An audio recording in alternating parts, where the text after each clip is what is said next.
This is Missions Pulse on Family Life. Mondays during the Noon Report, we spotlight the ministries that are making a difference where you live, across the country, and around the world. Today we're spotlighting the work of Child Evangelism Fellowship, which has been sharing the gospel with boys and girls since 1937. Our guest is the Vice President of CEF, Fred Pry. Here's some of our conversation. Summertime is prime time to reach young people with the gospel. I don't know what it is, the weather or what, but if you would, just to begin, talk about the impact that Christian camps have, whether it be 5-day clubs or good news clubs or backyard Bible clubs. That's how I met Jesus, was through a backyard Bible club. Vacation Bible schools, another great one. Just talk about this time of year and how crucial it is at reaching young people with the gospel.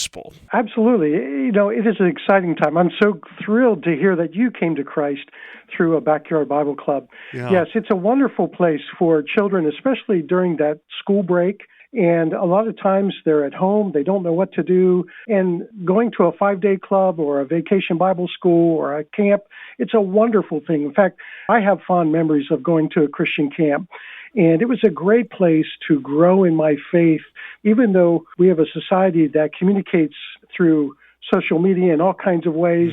And yet it's reported that kids feel so lonely. Yeah. And so having a time where they can actually join and gather with one another, be encouraged, have fun together, and hear biblical truths that will change their life forever has such an impact on their lives. Yeah, you mentioned social media. I just find that so ironic that this technology that was supposed to improve our communication and bring us together has had the opposite effect. It's created these islands of loneliness out there, and kids think that's the real world. That's not the real world. Go to a Christian camp. That's the real world. But I wanted to ask you about social media because it's so prevalent in young people's life. Is that making it harder, Fred, to reach young minds for Christ? How are we able to make the Christian faith relevant when there's so much out there competing when it comes to digital distractions? Oh, that is something that I know it's on parents' hearts and minds.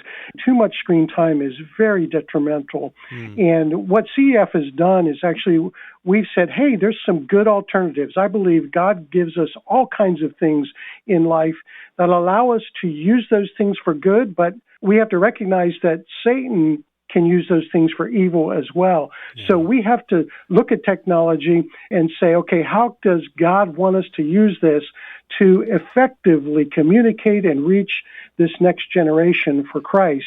And social media is one of those things. We have a Unite channel on YouTube for kids. There's some videos there. We have a kids app, and all these things are using technology to share the gospel, to communicate with those boys and girls that are on screens, to make a difference for good and not let evil reign. Yeah. When I was growing up, actual Bible teachers would come into the public schools and talk about Jesus in the public school setting. Do they still do that in school? Yes, it has changed a little bit over time.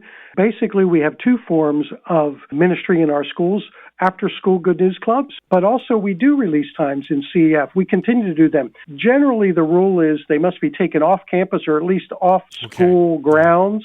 So sometimes they're on buses. They go to a local church or a community center, and we do a release time, which is an hour each week as well. And so that's happening around this country. CEF is worldwide, and there are education departments of countries that are saying, we want religious education in our schools, and we're inviting CEF to come in, use their curriculum, and actually come into the school and teach the boys and girls about God and His Word. Yeah, Bible to School, which is doing such great work. And the lady who runs that was telling me how some of these superintendents and principals are saying, boy, since you've come into our school, we have noticed such a difference in the kids' behavior and academic performance since you've been doing these outreach programs in the school. So even if you're not taking it from a Christian perspective, a lot of even the secular school administrators are saying, please keep doing what you're doing because the kids' behavior and academic performance is changed because of this. That's absolutely true. We've had principals say to us,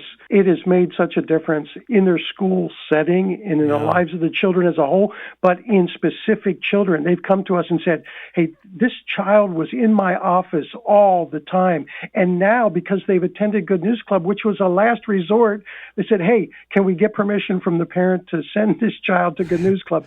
And it made a difference. Yeah. And they testify to the difference. Yeah. So it's just wonderful. Well, you know what else is wonderful? It just seems to be a Jesus resurgence among Gen Zers and millennials in particular. There was a recent Barna study out, Fred, I'm sure you saw it, but for young men especially, this is true. People seem to be coming to Christ in droves on college campuses, the revivals that are breaking out. I wonder if there's discipleship to follow this up. Does CEF do much in terms of getting these new believers plugged into the local church after these conversion experiences? Oh, absolutely. CEF is not the church. We're part of the church, absolutely, but we are not the church. And that's why our purpose statement is to evangelize, disciple, and the third one is establish boys and girls in a local Bible-believing church for Christian living. Yeah, you know, we talked about this big summertime, and there's so many young people that come to Christ through the camping experience. I met my wife through summer camps. I got to ask you this, because it just seems to me, we talked about digital influences of social media. Is camping still a big thing? Is it still going strong, or have we seen that kind of drop off in recent years? You know, once someone experiences camp, especially if parents experienced it and had a great experience with it, they really do want their own children to attend. And we actually see it still going strong in America especially, but even around the world. Mm-hmm. And there's something different that happens as a camp. I mentioned it earlier, but it's just a different mentality. Kids are experiencing some new things, especially when we get the opportunity to take kids out of the inner city and take them into the rural areas, and they get to experience maybe hiking or fishing or canoeing or rock climbing or whatever it is for the very first time. They say, this is an amazing thing to experience God's creation. Of course, God's creation is a perfect way to share who God is through his creation. And so camping is a wonderful time. I can't think of a time I was closer to Jesus than through a VBS program or a backyard Bible club or some kind of a camp experience. I can still see that young college student who led me to Christ in the living room of my home growing up as a result of those backyard Bible clubs. And I know there are millions and millions of people,